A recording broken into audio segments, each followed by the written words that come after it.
Baik Bapak Ibu, salam sejahtera bagi kita semua. Ya Allah. Sebelum saya membacakan susunan acara pada kegiatan hari ini, saya mengucapkan selamat datang kepada Bapak Ibu peserta destinasi budaya positif pendidikan grup angkatan 9 tahun 2023. Yang terhormat Bapak Kepala Sekolah, yang saya hormati Bapak Ibu Wakil Kepala Sekolah, Bapak Ibu guru dan staf pegawai yang sudah berkenan hadir pada hari ini. Terpilih acara kegiatan destinasi budaya positif program grup penggerak angkatan 9 tahun 2023 Rabu 24 Oktober 2023.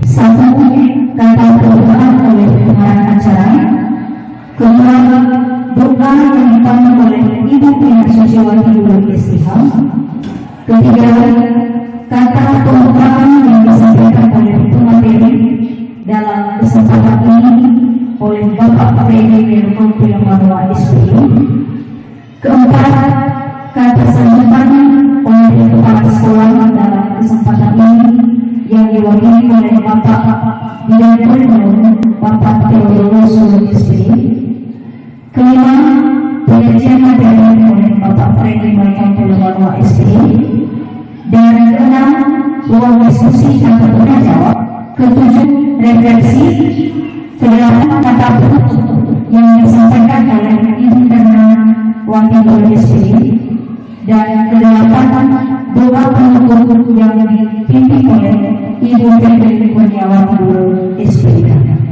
Sekarang kita langsung pada acara yang pertama yang sedang berlangsung, dan acara kita yang kedua doa pembuka yang dipimpin oleh Ibu Pina Sosiawati Nurul Istiham kepada Ibu kami persilakan. Mari kita bersama dalam doa. Segala puji syukur hormat dan Tuhan oleh karena kemurahan yang Kau berikan bagi kami, penyertaan-Mu dari pagi sampai saat ini Tuhan sudah menyertai dan menolong kami.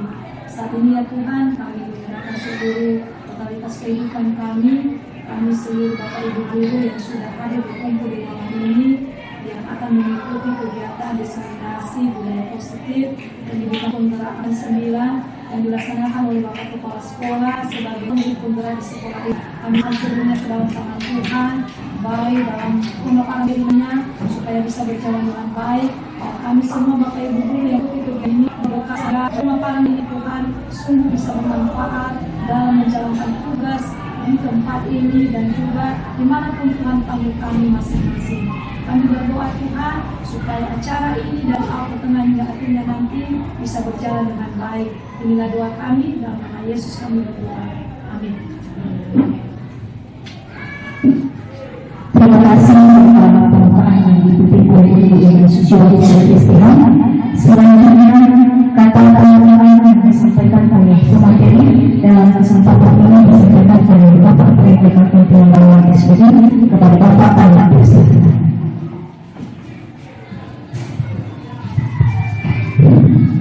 Baik Bapak Ibu, selamat pagi. Ya Allah. Yang saya hormati Bapak Ibu Wakil Kepala Sekolah, yang saya hormati Bapak Ibu guru, yang saya hormati Bapak Ibu staf pegawai UPTD SIP Negeri 5 Mandiri. Saya mengucapkan selamat datang kepada Bapak Ibu yang sudah memenuhi undangan yang kami sampaikan untuk mengikuti kegiatan destinasi tentang budaya positif pada kegiatan pendidikan guru penggerak angkatan 9 tahun 2023. Perlu saya sampaikan bahwa saya telah mengikuti kegiatan ini sudah mulai dari bulan Agustus, dan hari ini saya berbagi kepada Bapak Ibu di IPD 5 Mandiri tentang budaya positif. Ini merupakan salah satu modul yang sudah kami pelajari pada kegiatan IPD, dan harapan kita bersama Semoga materi yang saya akan sampaikan dan bagikan ini dapat bermanfaat untuk kita semua sehingga dapat membawa ke arah yang lebih baik, khususnya di sekolah yang kita cintai ini, dan saya juga mengajak Bapak Ibu untuk dapat bergabung pada kegiatan pendidikan hukum beramah dan selanjutnya. Jadi demikian yang saya sampaikan. Semoga kegiatan ini membawa dampak yang baik bagi kita semua. Akhir kata saya sapa kita semua. Ya Allah.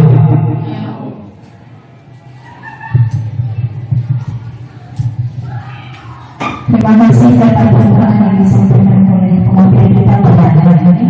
Selanjutnya kata sambutan yang disampaikan oleh kepala sekolah dalam kesempatan ini diwakili oleh Bapak Wakil Bidang Kurikulum oleh Bapak Theodorus Luis.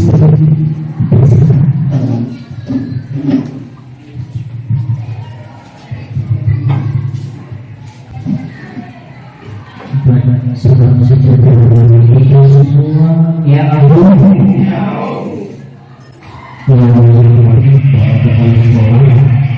yang sudah mampu waktu terbaik waktu berhasil tidak masing-masing, yang sudah mampu waktu terbaik beserta seluruh seperti mana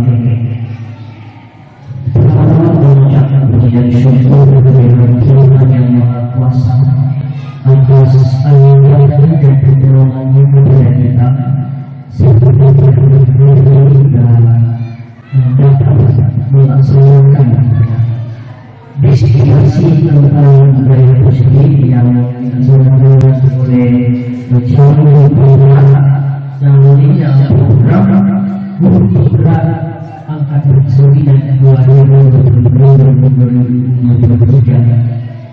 Jadi Bapak Ibu, marilah kita bersama-sama mengikutinya dan memberikan tanggapan di mana nanti ini mengarah kepada budaya positif dan sehingga nanti dapat diterapkan dalam kegiatan kita di sekolah sehingga nantinya melalui ide dan gagasan-gagasan yang baru bisa kita terapkan dalam pembelajaran.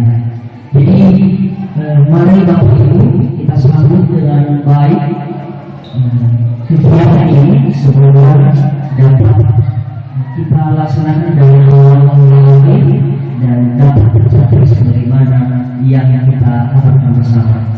Demikian yang kami sampaikan dan seperti itu bersama terima kasih dan sambut langsung dalam bahasa Nias. Selamat pagi.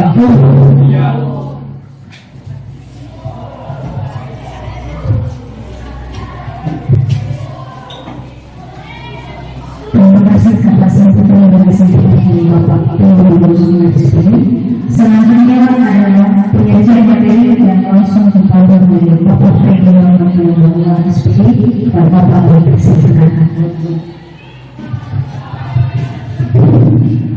Baik Bapak Ibu, terima kasih kesempatan yang diberikan kepada saya untuk memaparkan materi pada pagi hari ini mengenai budaya positif. Jadi materi ini merupakan salah satu modul yang kami pelajari pada kegiatan pendidikan untuk angkatan 9.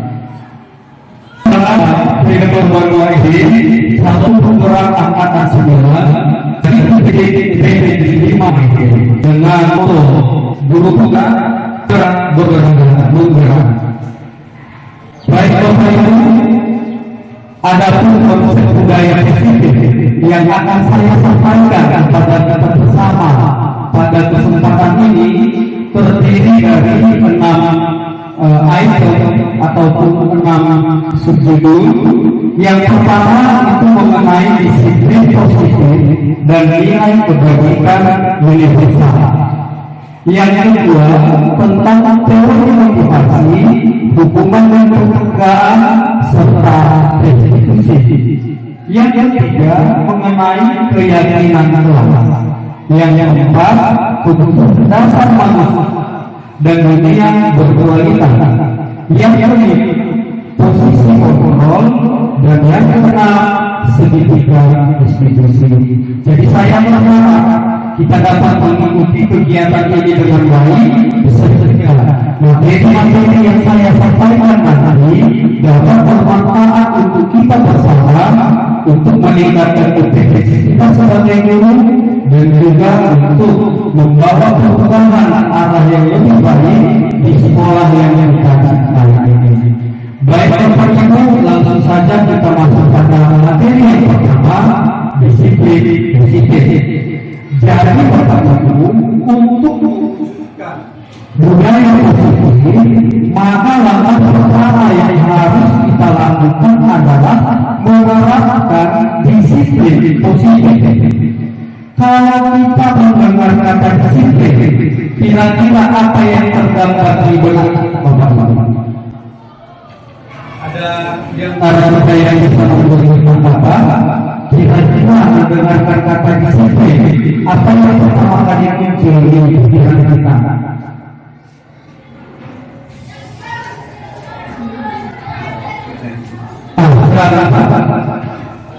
Kalau kata disiplin itu berarti yang ada di benak saya amal, tertib, dan semuanya tercapai dengan baik.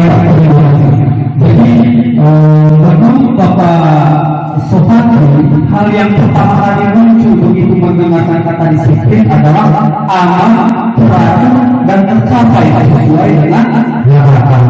Jadi kadang-kadang kata disiplin ini yang terpikirkan di benak kita adalah ketelatenan ataupun ketaatan terhadap sesuatu. Nah, mari kita simak bersama kata disiplin dimaknai menjadi sesuatu yang diinginkan seseorang kepada orang lain untuk mendapatkan kepatuhan. Kita cenderung menghubungkan kata disiplin itu dengan rasa nyaman ataupun sebagai hukuman. Tetapi Bapak pendidikan kita terhadap Dewan Tanah yang sejalan dengan Diari Bosan mengatakan bahwa disiplin itu sebagai bentuk kontrol diri, yaitu belajar untuk mengontrol diri agar dapat mencapai suatu tujuan mulia.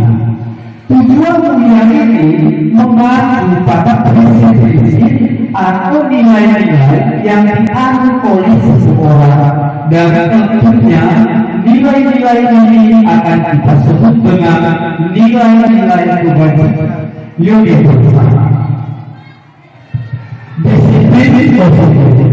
Seseorang yang memiliki disiplin berarti dapat bertanggung jawab terhadap apa yang dilakukannya, karena mereka mendasarkan tindakannya pada nilai-nilai kebajikan yang universal.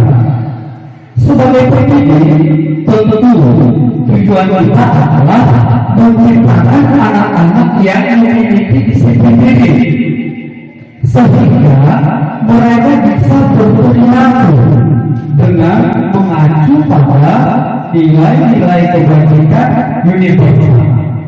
Nah, apa itu nilai kebajikan universal? Nilai kebajikan universal itu adalah nilai-nilai kebajikan yang disepakati bersama-sama, terlepas dari suku, agama, bahasa, maupun latar belakang. Jadi apa itu? Nilai-nilai kebajikan universal ini berlaku secara umum. Artinya, mungkin di setiap lembaga ada nilai-nilai yang sama. Kenapa? Karena dia berlaku secara universal.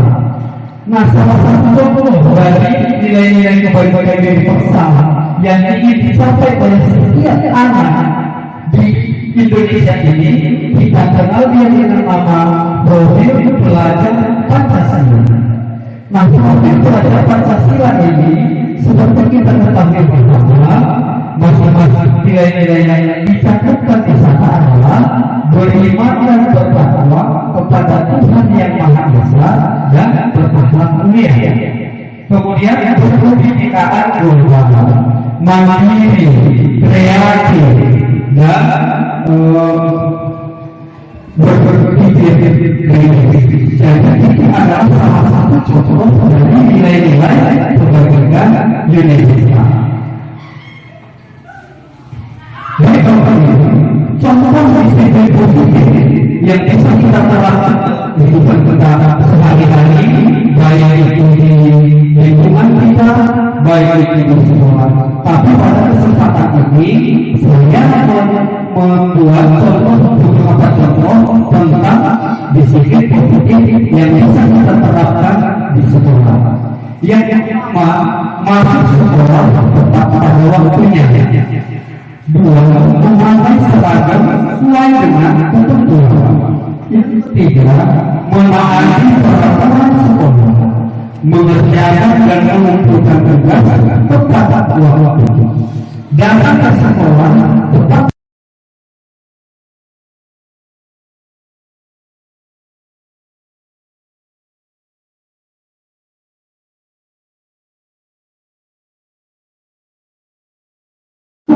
sekolah dan membersihkan ruangan kelas sesuai jadwal yang sudah ditentukan.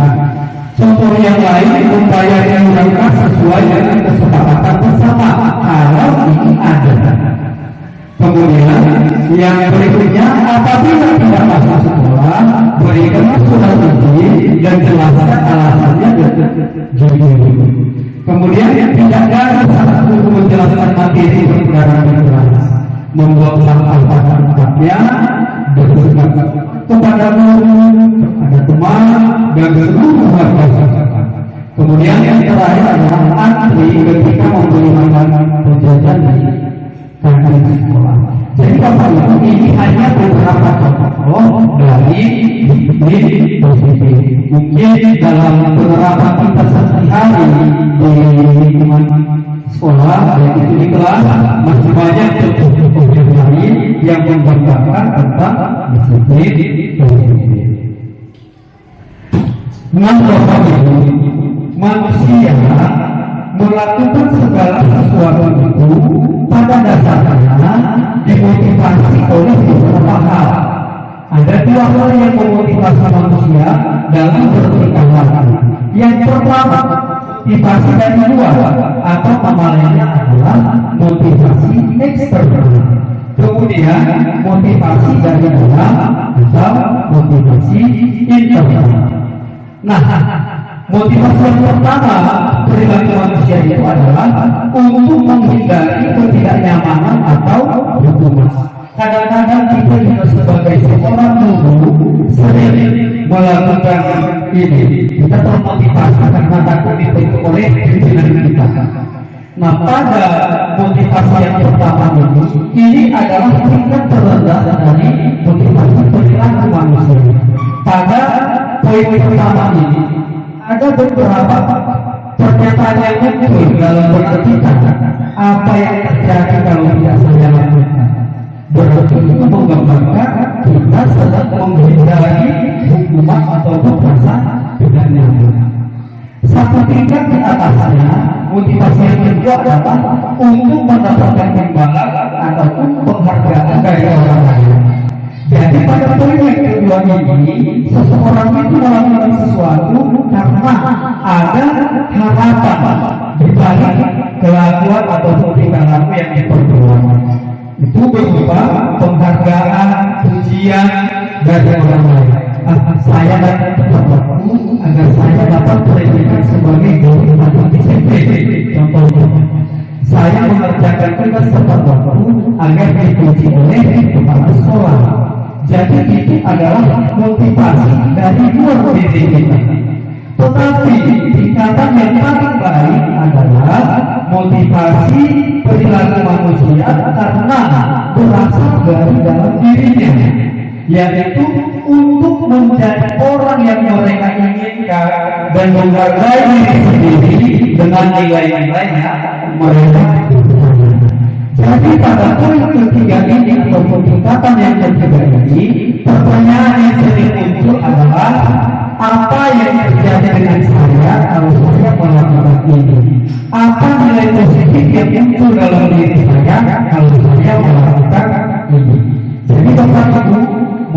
perilaku manusia tadi diberi kelompok menjadi dua. Yang pertama yang berasal dari luar diri, yang kedua adalah di dalam diri. Yang dari luar diri sendiri tadi untuk menghindari ketidaknyamanan atau hubungan.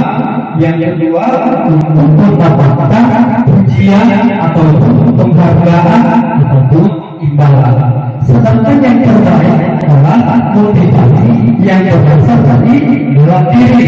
Di sini kita ingin menjadi orang yang kita inginkan dan dapat menghargai diri sendiri dengan nilai-nilai yang kita percaya. Baiklah, sekarang kita masuk pada materi hukuman, konsekuensi dan restitusi. Hukuman adalah suatu sanksi yang harus diterima oleh seseorang sebagai akibat dari pelanggaran terhadap aturan-aturan yang telah ditetapkan.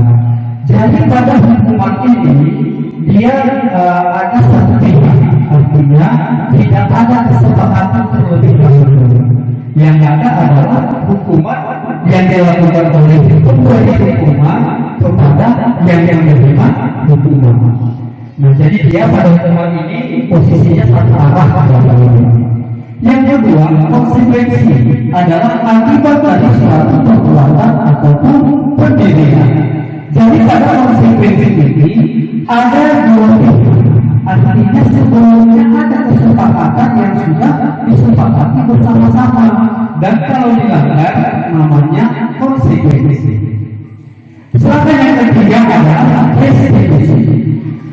Restitusi adalah proses menciptakan kondisi bagi murid untuk memperbaiki kesalahan mereka sehingga mereka bisa kembali pada kelompok mereka dengan karakter yang lebih kuat. Restitusi adalah proses kolaboratif yang mengajarkan murid untuk mencari solusi untuk masalah dan membantu murid berpikir tentang orang seperti apa yang mereka inginkan dan bagaimana mereka harus memperlakukan orang lain. Jadi Bapak Ibu, pada restitusi ini ada kegiatan diskusi ataupun kolaborasi di mana kita mengarahkan anak-anak ataupun murid-murid untuk bertanggung jawab dan mereka dapat mencari solusi yang akan diterapkan untuk menyelesaikan permasalahan yang mereka hadapi. Nah, Bapak Ibu, kita perhatikan tabel berikut ini berisi tentang hubungan, konsekuensi, restitusi. Untuk selanjutnya, disiplin itu masuk ke konsekuensi dan restitusi. Konsekuensi ini sudah termasuk disiplin positif, Bapak Ibu. Yang jadi pertanyaan adalah restitusi. Nah, mari kita bahas bersama-sama. Pada hukuman disebut dia dengan identitas yang gagal. Sedangkan untuk konsekuensi dan restitusi dia adalah identitas sukses. Nah, kalau pada hukuman sesuatu yang menyakitkan harus terjadi. Namanya hukuman tentu ada hukuman secara fisik, secara verbal yang dialami oleh anak-anak sehingga dapat menimbulkan rasa sakit. Pada konsekuensi sesuatu itu harus terjadi tanpa adanya rasa sakit. Karena pada restitusi ini merupakan pilihan. Ini pilihan bukan untuk menyelesaikan permasalahan ataupun tawaran. Yang kedua, tidak nyaman untuk murid ataupun anak untuk jangka waktu yang panjang. Sedangkan konsekuensi tidak nyaman pada murid atau anak untuk jangka waktu tertentu, pendek jangka waktu. Sedangkan kalau restitusi dia menguatkan murid atau anak dalam jangka waktu yang panjang. Jadi kalau hukuman anak tidak nyaman dalam jangka waktu yang lama. Kalau dia konsekuensi, rasa tidak nyamannya itu hanya berlangsung sebentar.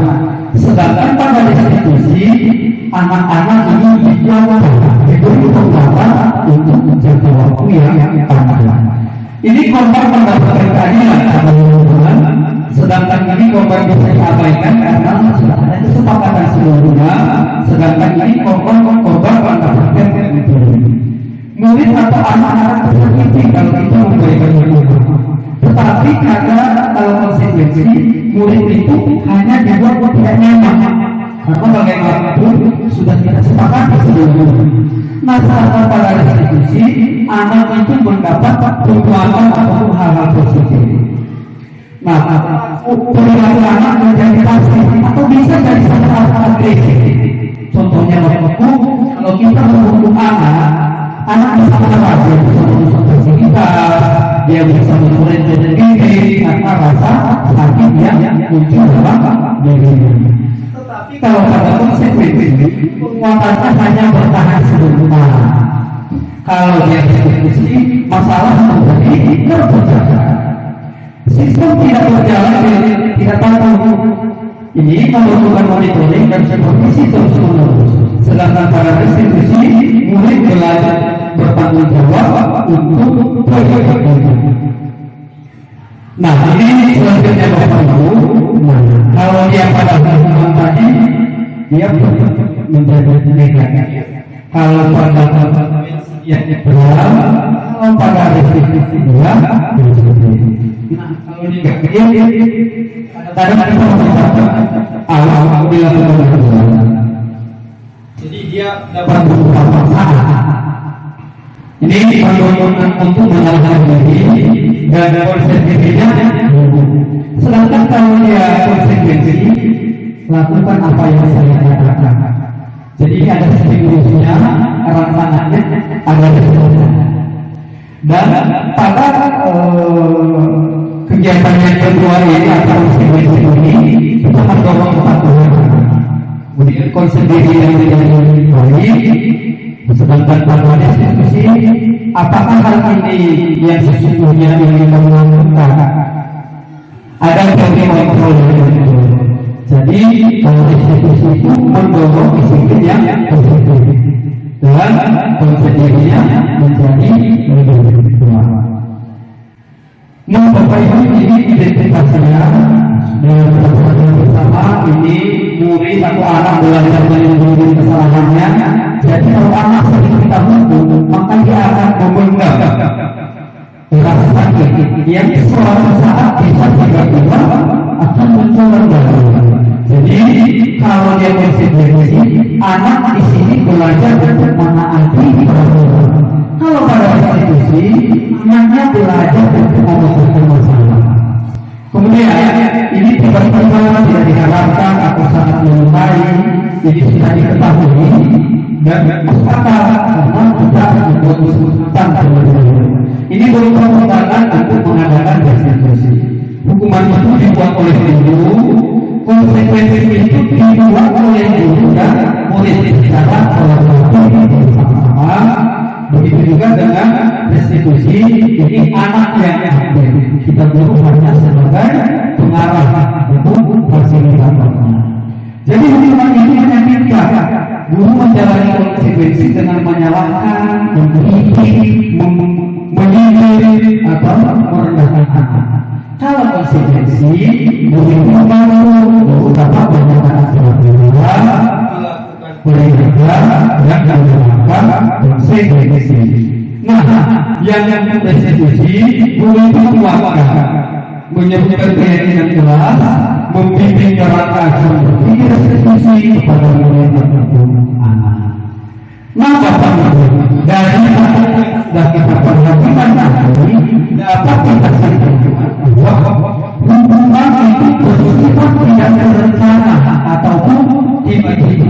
Contohnya, kadang kalau kita di sekolah ada anak-anak yang terlambat lari-lari keliling lapangan 2 kali. Atau ada anak-anak yang tidak berseragam lengkap, yang berdiri hormat bendera. Itu adalah sifatnya tidak terencana atau tiba-tiba. Murid tidak tahu apa yang akan terjadi dan tidak. Hukuman bersifat separah dari guru yang memberikan dan murid hanya menerima suatu hukuman tanpa melalui suatu kesepakatan atau pengarahan dari guru, baik sebelum ataupun sesudah dilaksanakannya hukuman. Hukuman yang diberi bisa berupa supervisi maupun psikis. Murid atau anak disakiti oleh suatu perbuatan atau kata-kata. Nah, disiplin dalam bentuk konsekuensi itu sudah terencana atau sudah disepakati sebelumnya, sudah dibahas dan disetujui oleh murid dan guru. Umumnya bentuk konsekuensi dibuat oleh pihak guru atau sekolah, dan guru sudah mengetahui sebelumnya konsekuensi yang akan diterima jika ada. Pada konsekuensi itu tetap membuat tidak nyaman untuk jangka waktu yang pendek.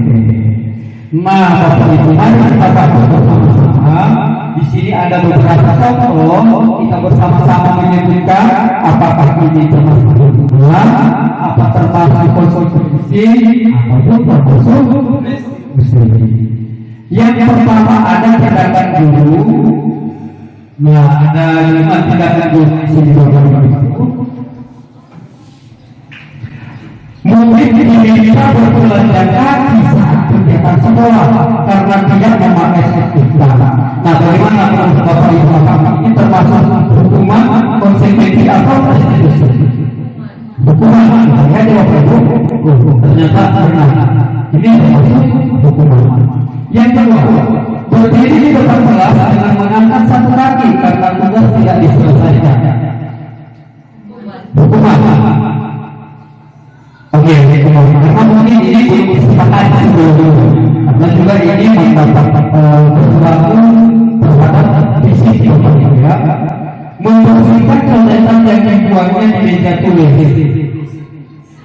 Konsekuensi, saya berbeda, ternyata benar konsekuensi. Berarti sudah disepakati sebelumnya, siapa yang mencoret-coret meja harus membersihkan. Murid diminta untuk push up 15 kali karena tidak menggunakan masker ke sekolah. Hukuman Bapak Ibu? Hukuman. Yang terakhir, menggantikan kertas teman yang dicoret-coret. Apa Bapak Ibu? Konsekuensi. Berarti sedikit banyaknya kita sudah mendapatkan gambaran tentang hukuman yang konsekuensi.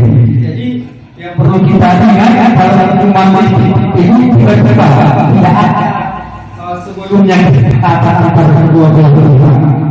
Kalau konsekuensi sudah disepakati sebelumnya, yang melanggar harus mengikuti kesepakatan. Nah, baik Bapak Ibu, penghargaan. Kadang-kadang kita senang kalau ada anak-anak yang berhasil. Aku kita sendiri juga kalau berhasil kita kadang-kadang mengharapkan ada umpan balik untuk penghargaan. Tetapi Bapak Ibu, setelah saya mempelajari modul ini, ternyata penghargaan itu hampir sama dengan hukuman. Artinya tidak baik. Kenapa? Mari kita lihat bersama-sama. Alhamdulillah, menggunakan baik penghargaan maupun hukuman adalah cara-cara mengontrol perilaku seseorang yang menghancurkan potensi untuk pembelajaran yang sesungguhnya. Kelompok selanjutnya juga mengemukakan beberapa pernyataan dari hasil pengamatannya selama ini tentang tindakan memberi penghargaan yang nilainya sama dengan ternyata menurut Alkitab dari penelitian yang sudah dibuatnya dilakukannya, hukuman penghargaan itu katanya nilainya sama dengan hukuman. Kenapa? Dampak dari penghargaan yang pertama, pengaruh jangka pendek dan jangka panjang. Maksudnya Bapak Ibu, kalau kita sering memberikan penghargaan, maka anak-anak menjadi tergantung. Jadi mereka akan terbiasa melakukan segala sesuatu itu karena ada penghargaan darinya. Yang kedua, penghargaan itu tidak efektif. Dapat merusak penghargaan. Maksudnya begini, misalnya kita di sekolah itu, ada pimpinan sekolah memilih salah satu guru.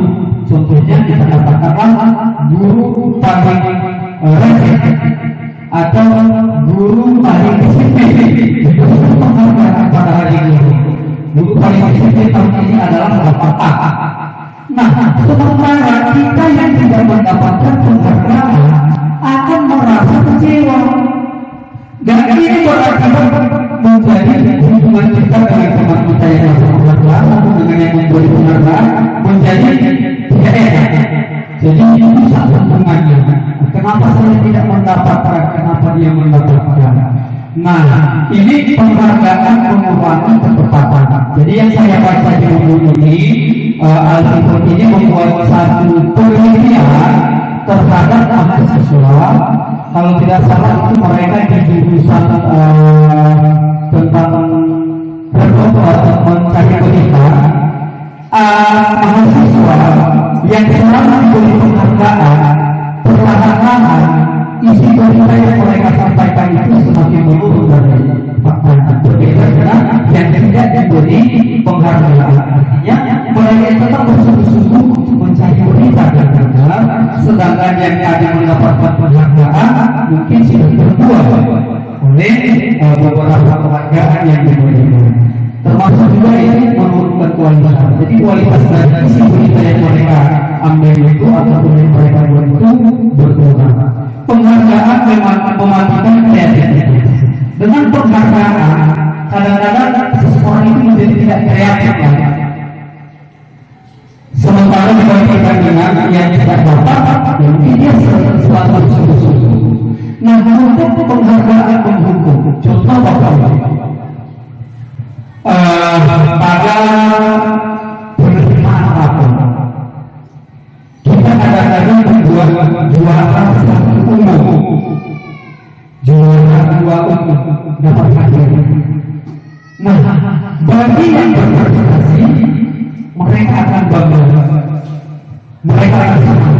Tetapi bagi anak-anak yang tidak mendapatkan juara umum, itu akan menjadi beban. Sama dengan hukuman tadi, jadi tidak nyaman. Jadi jangan bertanya di mana yang kurang, apa yang harus saya buat, biasanya bisa mendapat penghargaan. Jadi Bapak Ibu, tidak selamanya penghargaan itu baik. Kadang-kadang penghargaan juga memiliki dampak yang buruk. Dan saya rasa pengetahuan ini baru untuk kita semua. Dan selama ini mungkin yang kita lakukan yang kita semangat. Alasan kita biar anak-anak yang lain termotivasi. Tetapi dari sudut anak yang tidak mendapat penghargaan, ada beberapa hal yang mengganggu di hati mereka yang sama dengan hukuman sifatnya. Nah, baik itu dalam kehidupan kita sebagai manusia, kita memiliki kebutuhan dasar. Kebutuhan dasar manusia itu dibedakan menjadi 5. Yang pertama, kebutuhan untuk bertahan hidup. Yang kedua, kebutuhan kasih sayang dan rasa terima. Yang ketiga, kebebasan, kesenangan dan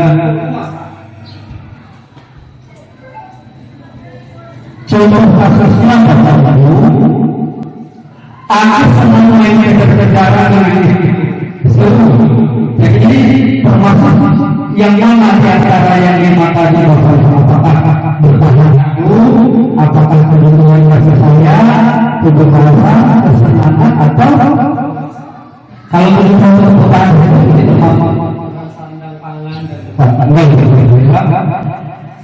jadi kalau ini aku senang main berkejaran dengan ibu guru. Kira-kira dia sedih.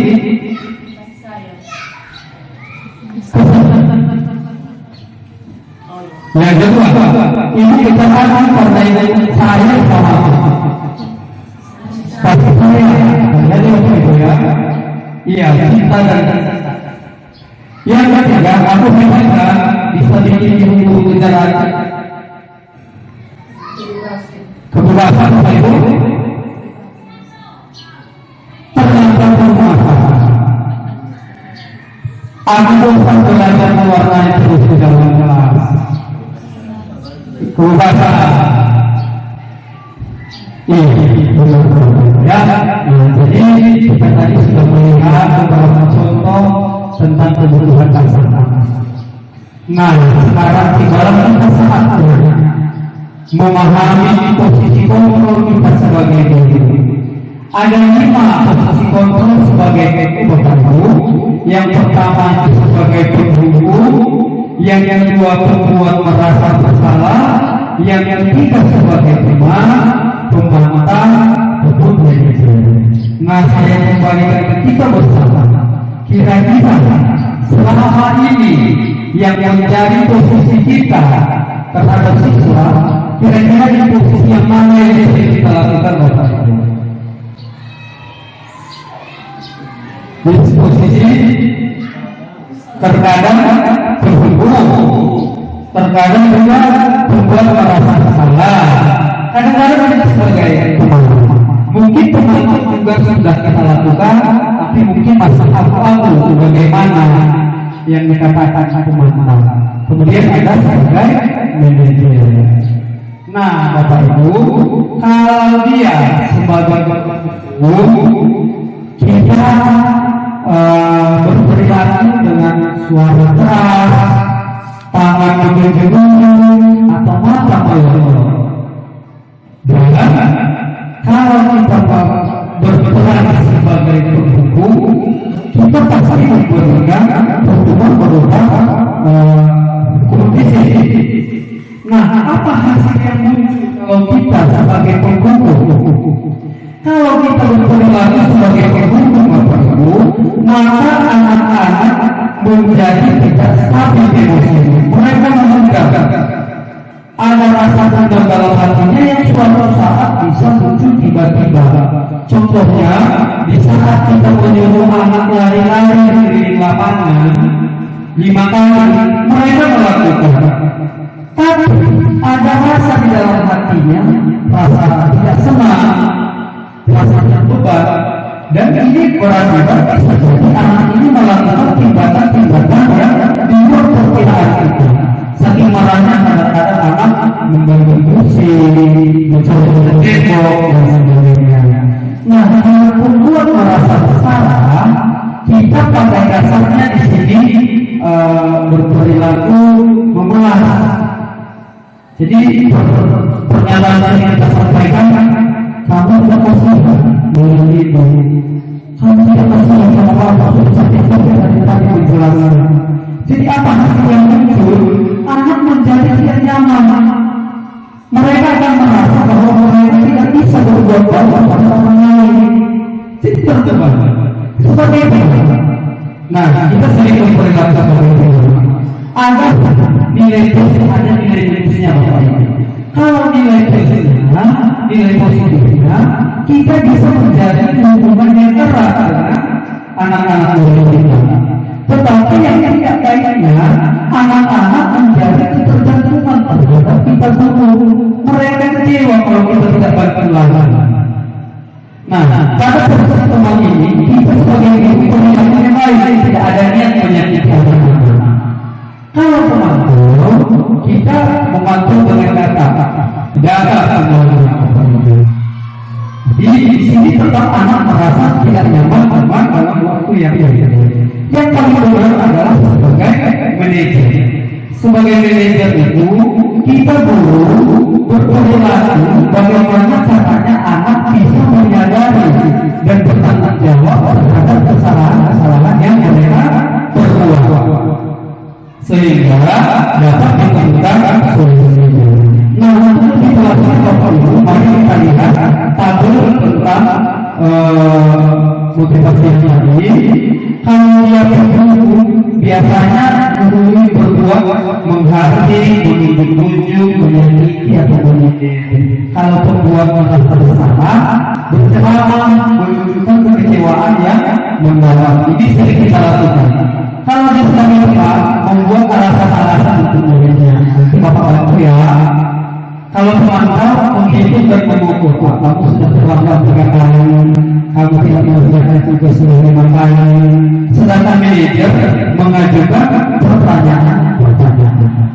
Guru berkata, kalau kamu tidak melakukannya, maka Bapak akan ini. Itu pengukur. Kalau membuat merasa bersalah, kamu sudah mengecewakan Bapak, perintahmu itu membuat Bapak kecewa. Nah, anak menjadi tidak nyaman. Kalau sebagai teman, lakukan ya Bapak, jadi Bapak. Kalau tidak mau ya minimalkan bapak itu mengajar, atau ya sudahlah nanti bapak atau ibu yang mengajar sekolah itu sebagai pemahaman. Kalau teman-teman, apa peraturannya, apa sanksi yang akan kita dapat kalau melanggar, apa yang telah kamu lakukan dan sebagainya. Kalau dia sebagai manajer, apa yang kita yakini, apakah kamu meyakini hal tersebut dan seterusnya. Hasilnya bapak ibu, kalau kita berperilaku sebagai hukum, maka anak-anak akan sering berontak, menggerak, menyalahkan orang lain. Kalau sebagai sebuah pada salah, anak-anak akan menyembunyikan, menyangkal atau sering berbohong untuk menyelamatkan kita. Kalau kita berperilaku sebagai teman, maka anak-anak akan memiliki ketergantungan. Kalau sebagai teman-teman, anak-anak akan menyesuaikan diri bila kita awasi. Kalau kita sudah tidak mengawasi, maka kembali lagi. Kalau sebagai manajer, maka hasil yang muncul adalah karakter ataupun watak manajer kita semakin kurang. Nah, ini contoh Bapak Ibu. Mari kita masuk bersama. Saya yang juga sekali dengan kami ini termasuk membuat rasa bersalah. Kalau yang kedua, kami tidak akan pernah berhasil dalam kehidupan ini. Penghukum, kita lihat begitu ya. Benar sebagai penghukum. Ayolah lakukan bagi saya ya. Sebagai teman, apakah kamu mau mendapatkan stiker bintang hari ini? Sebagai teman manajer membuat merasa bersalah melanggar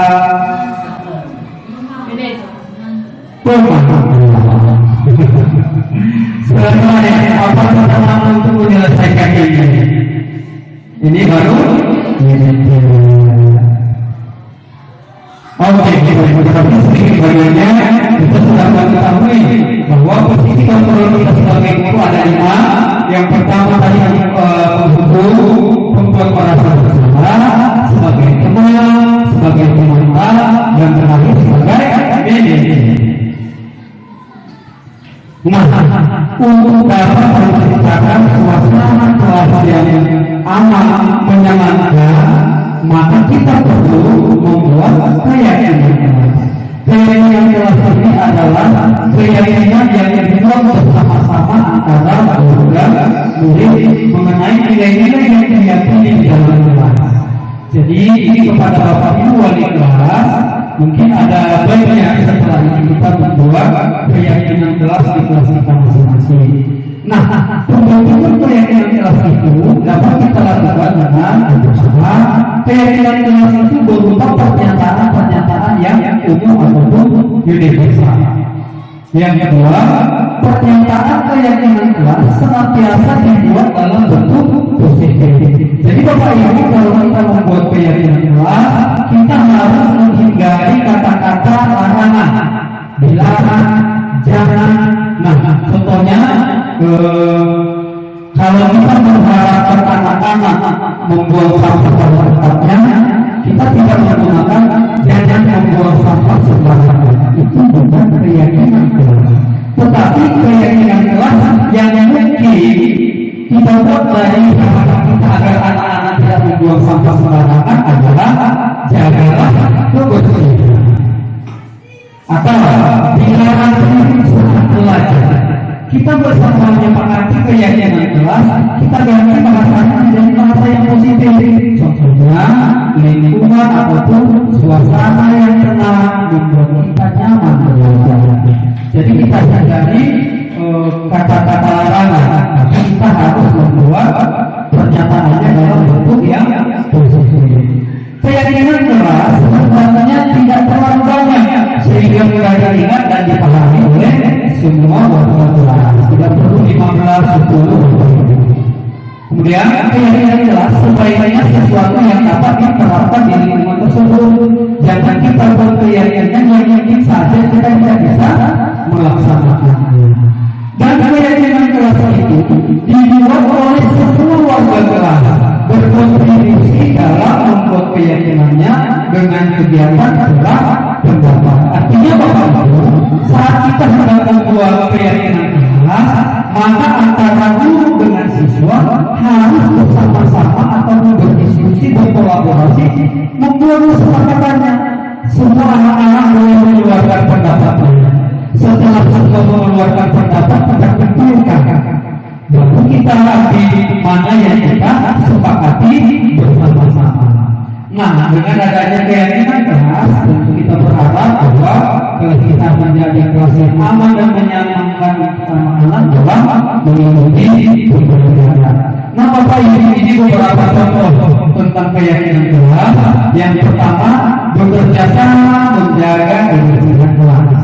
Tadi kalau kita mengharapkan kebersihan, jangan kita gunakan, jangan membuang sampah sembarangan. Tapi kita buat dalam bentuk yang positif, bekerja sama menjaga kebersihan kelas. Atau tidak berantem, dilarang ini, dilarang mengganggu temannya. Kita bisa menggantinya dengan saling peduli, menghargai dan membantu. Jangan terlambat, bisa kita ganti dengan tepat waktu dan aktif di kelas. Ini jangan merusak perintah sekolah, jangan merusak meja, jangan merusak kursi. Kita ganti dengan menjaga dan meletakkan barang pada tempatnya. Ini yang terakhir. Ini tentang kita jangan buat hal-hal negatif, dilarang menyontek, dilarang tidak mengerjakan tugas. Tapi kita ganti dengan mengerjakan tugas tetap pada waktu. Nah, yang terakhir adalah mengenai segitiga restitusi. Tadi sudah kita pahami bersama bahwa restitusi adalah proses menciptakan kondisi bagi murid untuk memperbaiki kesalahan mereka, sehingga mereka bisa kembali pada kelompok mereka dengan karakter yang lebih tinggi. Ciri-ciri restitusi itu yang pertama, restitusi bukan untuk menebus kesalahan, namun untuk belajar dari kesalahan. Yang kedua, restitusi itu memperbaiki hubungan. Restitusi itu adalah tawaran, bukan paksaan. Restitusi menuntut untuk melihat ke dalam diri. Restitusi mencari kebutuhan dasar yang mendasari tindakan. Restitusi diri adalah cara yang paling baik. Restitusi fokus pada karakter, bukan pada tindakan. Baik Bapak Ibu, segitiga restitusi memiliki 3 langkah. Yang pertama itu menstabilkan identitas. Pada kegiatan ini kita menyampaikan kepada murid bahwa setiap orang pasti pernah melakukan kesalahan, atau kamu bukan satu-satunya yang pernah melakukan ini. Kesalahan itu adalah hal yang manusiawi. Contoh, misalkan ada anak-anak kita yang terlambat datang. Kalau kita menggunakan segitiga restitusi, maka langkah pertama yang harus kita lakukan adalah kita stabilkan dulu identitasnya.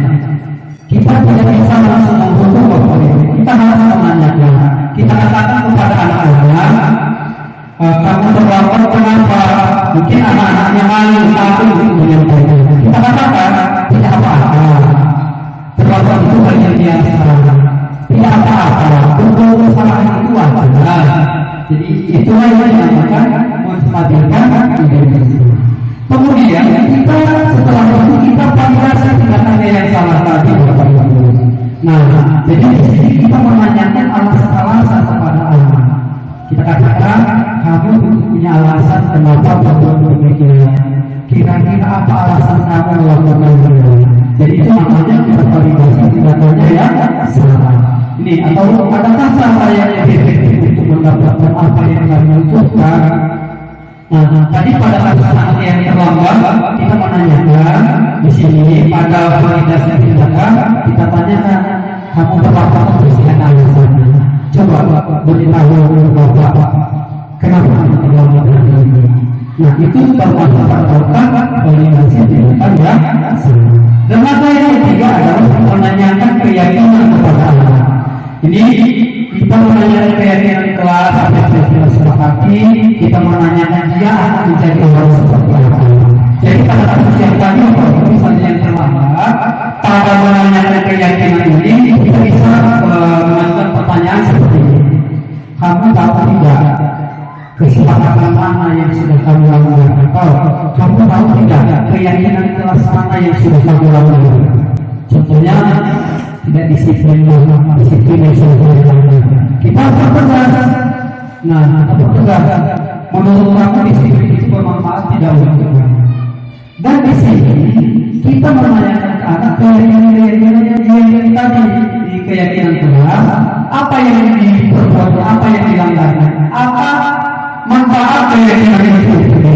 Kemudian yang terakhir di sini adalah kita mengarahkan anak untuk menemukan sendiri solusi dari masalah yang dihadapinya. Bukan kita yang mencari masalah pada penyelesaian. Jadi pada saat ketiga diskusi tadi ada 3 langkah yang harus kita lakukan. Yang pertama menstabilkan identitas, kemudian memvalidasi tindakan yang sama, dan yang terakhir adalah menanyakan keyakinan. Jadi Bapak Ibu, di sini ada contoh penerapan konstitusi segitiga diskusi yang sudah saya lakukan. Mari kita simak bersama-sama langkah-langkah yang seperti yang disebutkan tadi. Tadi Bapak Dewa dari Komite Anggota Dialog ya? Iya Pak. Apa menurut kamu tidak menyampaikan itu sebagai kesalahan? Iya Pak. Baik, kamu harus tahu bahwa kesalahan itu adalah hal yang manusiawi. Iya, ini termasuk yang tadi Bapak validasi tadi adalah kita bisa melakukan kesalahan dari kesalahan-kesalahan yang kita perbuat. Setuju ya? Baik. Nah, hari ini kita cari solusinya bersama-sama. Oke? Nah, kamu sudah memvalidasi hari ini pasti ada alasannya. Kalau pengen tahu kenapa tidak validasi, kita cari yang salah. Kita menanyakan alasannya. Saya lupa namanya mana. Mungkin sama saya terlalu lalai meletakkan barang saya sembarangan. Oke, berarti kamu masih ingat tidak kesepakatan bahasa yang sudah kita buat? Masih Pak. Kira-kira kesepakatan apa yang sudah kita buat? Ini yang keyakinan. Bagaimana menurut Bapak? Apakah kedisiplinan dan kerapian itu bermanfaat itu? Manfaatnya bagi saya yaitu kedisiplinan membuat saya lebih selalu menaati kerapian, dan kerapian membuat saya lebih semangat lagi dan lebih nyaman lagi untuk mengikuti pelajaran. Karena disiplin mengajarkan kita untuk mengikuti secara perhatian. Ya Pak, saya sungguh menyesal karena melanggar peraturan sekolah. Saya minta maaf Pak. Baik, sikap yang sudah kamu lakukan dengan cara meminta maaf itu sudah luar biasa. Untuk tahu apa yang harus kamu lakukan agar kejadian seperti ini tidak terulang lagi. Yang saya lakukan Pak, saya akan tidak berhenti lagi untuk meletakkan barang saya, terutama untuk meletakkan keperluan sekolah. Kemudian saya akan lebih menjaga keperluan sekolah di malam hari Pak. Baik, sekarang kita sudah mengumpulkan semua yang sudah membuat solusi sendiri dari permasalahan yang sudah dilakukan hari ini, dan Bapak harapkan kedepannya kegiatan seperti ini tidak terulang lagi ya. Iya Pak. Nah, sekarang boleh mulai keras. Baik Pak. Nah, bagaimana itu adalah tadi memberikan contoh mengenai pelaksanaan segitiga institusi yang tadi, di mana langkah pertama tadi kita validasi tindakan yang salah, sudah kita lihat langkah tadi dalam video tadi. Kemudian kita menanyakan keyakinan kepada anak. Jadi pada langkah terakhir itu kita harus menanyakan kira-kira keyakinan mana yang sudah dilanggar oleh anak dan apa solusi menurut dia yang dapat dilakukannya untuk memperbaiki kesalahan. Baik Bapak Ibu, demikian materi yang bisa saya sampaikan pada kesempatan ini.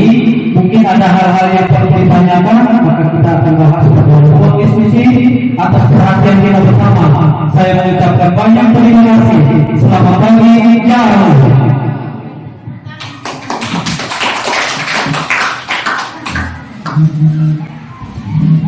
Terima kasih kepada pemateri kita hari ini, dan sekali lagi mari kita berikan puas kepada pemateri kita yang sangat luar biasa.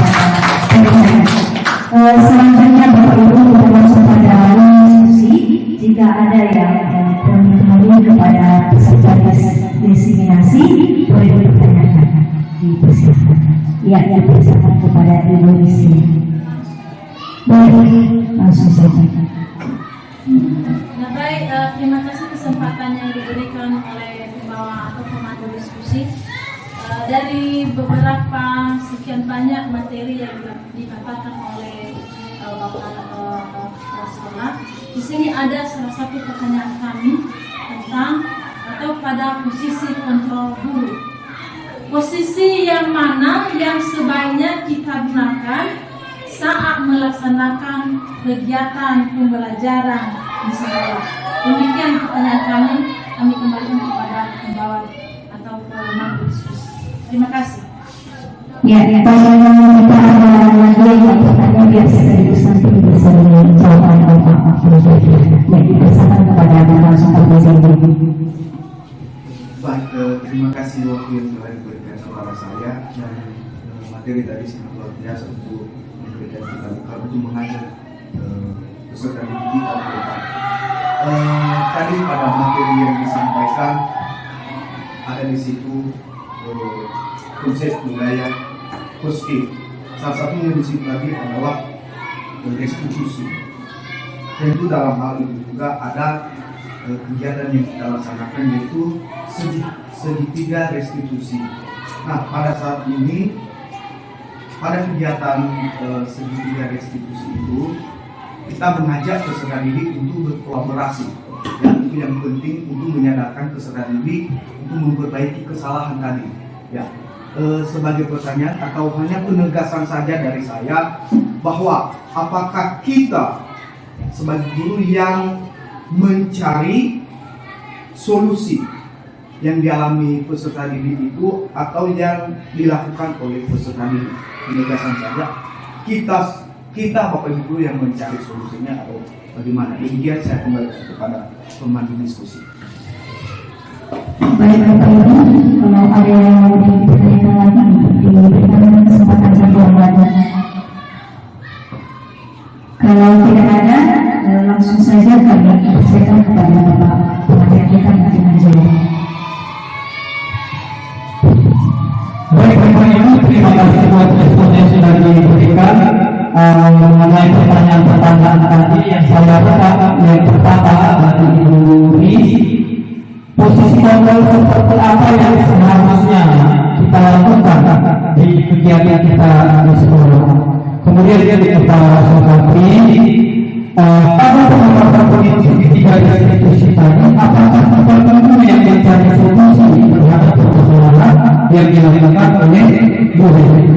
Dan Bapak Ibu, saya mencoba menjawab yang pertama dari pertanyaan Ibu Rizana, posisi kontrol yang mana yang seharusnya kita terapkan.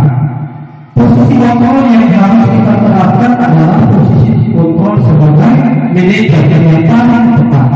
Karena pada posisi kontrol sebagai manajer, kita harus mengetahui terlebih dahulu alasan-alasan anak melakukan suatu kesalahan. Setelah itu kita ajak dia untuk berdiskusi. Kita ajak berdiskusi untuk menanyakan dan membantu mereka untuk menemukan sendiri solusi-solusi dari permasalahan yang diperlukan. Jadi posisi kontrol yang paling tepat kita lakukan dalam kegiatan kita pembelajaran di sekolah adalah posisi kontrol sebagai manajer. Kemudian pertanyaan yang kedua tadi dari Bapak seperti pada penerapan segitiga restitusi, apakah kita dulu yang mencari solusi dari permasalahan anak-anak? Tidak. Jadi kita sebagai guru hanya mengajak atau memberi tawaran kepada anak-anak untuk mengadakan kolaborasi atau diskusi.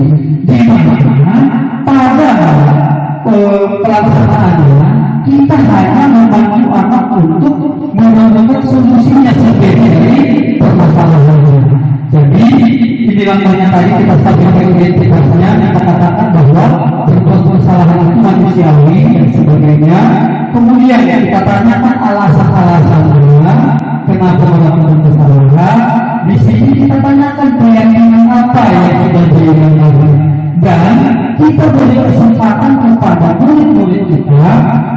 untuk mencari sendiri solusi. Anak-anak yang mencari, bukan kita. Jadi kita hanya mengajak mereka diskusi. Pada contoh yang sudah kita saksikan tadi, kita menanyakan kira-kira menurut kamu langkah apa yang kamu perbuat agar tidak mengulangi kejadian yang seperti ini. Jadi anak-anak mencari sendiri solusinya. Jadi kesimpulannya, pada penerapan tiga institusi bukan kita sebagai guru yang menemukan solusi dari permasalahan, tetapi anak sendiri yang mencari solusinya dengan bantuan atau bantuan dari kita sebagai guru. Jadi yang saya tanggapi, saya coba terima kasih, saya kembalikan kepada ibu pembantu diskusi. Baik, terima kasih kepada Bapak Pemotret kita, dan selanjutnya kita masuk pada acara ketujuh, yaitu refleksi yang langsung dipandu oleh Bapak Presiden langsung berikutnya. Nah, baik Bapak Ibu, dari materi-materi yang sudah kita simak bersama tadi, tentu kegiatan akhir ini kita ingin merefleksikan apa yang sudah kita pahami bersama. Ini ada dua pertanyaan yang saya ajukan sebagai bahan refleksi. Yang pertama, apa hal baik yang Anda peroleh dari materi yang sudah disajikan? Kemudian, apa ide atau gagasan yang muncul setelah pemaparan materi di hari ini? Baik, itu yang pertama Bapak Ibu. Apa hal baik yang sudah Anda peroleh dari materi yang disajikan?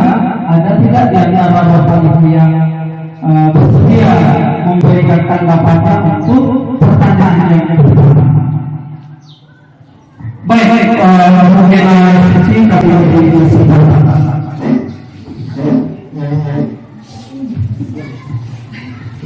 Biar jelas. Pertama, terima kasih kesempatan yang diberikan kepada kami untuk menyampaikan sesuatu berrefleksi dari materi yang sudah disampaikan oleh Bapak tadi. Terima kasih untuk pertemuan yang sudah dilaksanakan pada saat ini, dan bagi untuk materi yang sudah disampaikan kepada kami sangat diperhatikan. Benar-benar bersama kami sebagai Bapak Ibu guru khususnya yang mana selama ini masih banyak yang berkurang dalam melaksanakan tugas. Sesuai dengan pertanyaan yang sudah disampaikan tadi, yaitu apa hal baik yang Anda peroleh dari materi yang disajikan. Hal yang baik yang saya peroleh dalam pengajian materi yang sudah disampaikan oleh Bapak tadi, pertama adalah kami mendapatkan pemahaman yang baru tentang posisi antara guru dengan segitiga restitusi, yang mana selama ini yang kami laksanakan sebagai posisi kontrol sebagai guru, kami lebih banyak mengarah kepada temuan atau mengulang masa bersama yang sebaiknya.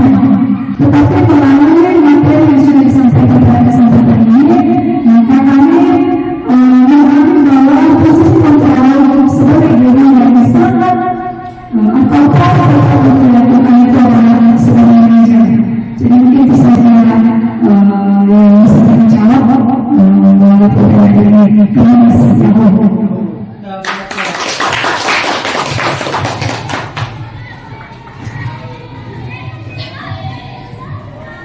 Baik, terima kasih kepada Ibu Ena Suci yang sudah menyampaikan pendapatnya untuk merefleksikan kegiatan kita hari ini.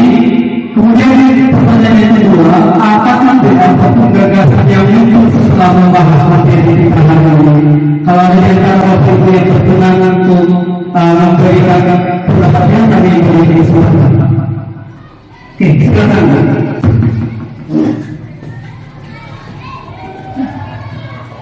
Baik, terima kasih kesempatan yang diberikan kepada saya untuk menyampaikan apa ide atau gagasan yang muncul setelah membahas materi ini. Yang pertama, sesegera mungkin akan membuat keyakinan kelas bersama-sama dengan siswa. Dan yang kedua, mulai menerapkan segitiga restitusi jika ada guru yang bersama. Terima kasih.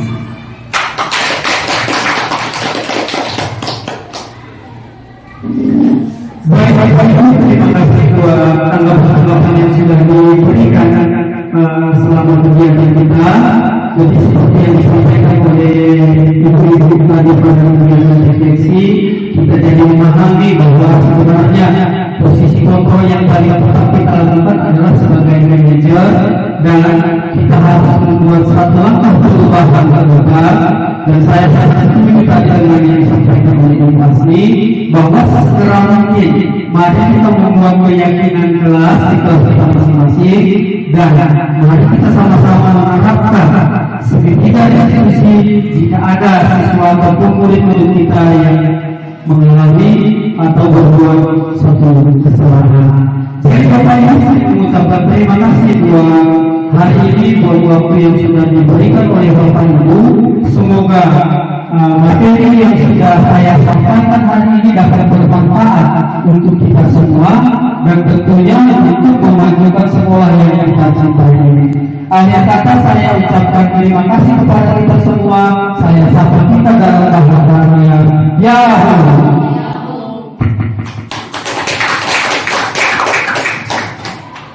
Baik, terima kasih. Dan selanjutnya acara kita yang ke-8 yaitu kata penutup yang disampaikan oleh Ibu Hermiawati dari SPJ kepada Hermiawati dan Persilakan.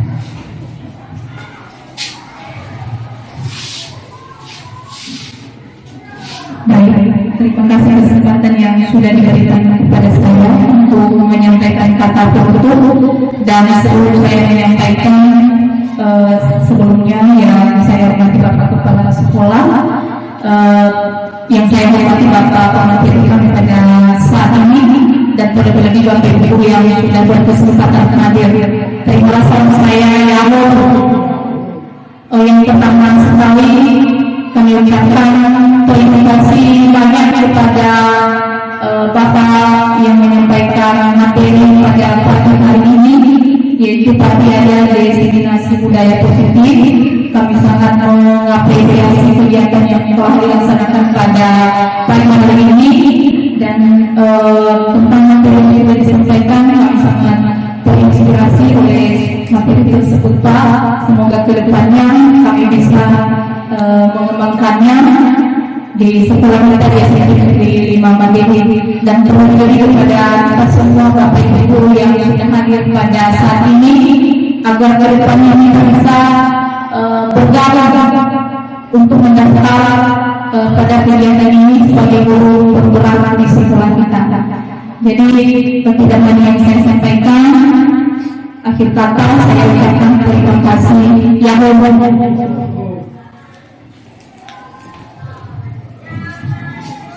Terima kasih atas penutup yang disampaikan oleh Ibu Hermiawati dari SPJ. Selanjutnya doa penutup yang dipimpin oleh Ibu Meriani Warono SPJ. Dipersilakan. Baik, mari kita berdoa. Terima kasih ya Tuhan atas berkat dan anugerah-Mu yang disediakan kepada kami, sehingga pada saat ini kami telah melaksanakan sebuah kegiatan. Itu bukan karena kekuatan kami Tuhan, hanya menyerahkan belas kasihan kepada kami semua. Tuhan Yesus, kami semua Tuhan, dalam diri bisa kami adalah kepada murid-murid kami nantinya hari berikutnya Tuhan. Tuhan Yesus, inilah doa dan permohonan kami ini, kami sampaikan dengan kebenaran Tuhan kami. Amin. Dan apa yang sudah disampaikan dapat bermanfaat bagi kita semua. Mohon maaf atas segala keterbatasan saya selama memandu acara, dan akhir kata saya sampaikan kembali selamat pagi Yahoo.